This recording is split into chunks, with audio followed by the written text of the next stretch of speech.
Drops వేసుకోవా దానా? దాయే తల్లి drops వేసుకోయే దాయే. కొండ తల్లి కదా రానన్న, డ్రాప్స్ వేసుకోమ, జ్వరం తగ్గిపోద్ది రానన్న. వేడికి డ్రాప్స్ వేయాలంటే 30 తిప్పలు పడాలండి. రానన్న ఇలా పిలిస్తే రాడండి. వీటికి ఏం చేయాలంటే నాకు ఒక ఐడియా ఉంది, చూపిస్తాను. ఇలా పెట్టి ఇలా గట్టిగా పట్టుకొని ఇలా నోరు చాపినప్పుడు డ్రాప్స్ వేసేయాలి. అయినా సరే వీడు కదిలేసి వంపేస్తాడు ఆ డ్రాప్స్ని. కానీ నేను ఇప్పుడు ఎలా వేస్తానో చూడండి. ఎన్ని తిప్పలు పడుతున్నావు వీటికి డ్రాప్స్ వేయాలంటే. పిల్లలకి ఇలాగే ఉంటుందని నాకు తెలుసు.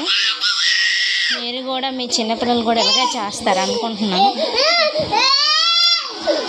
చూడండి ఇలా తాగేసాడు అని బాబు. Good bye.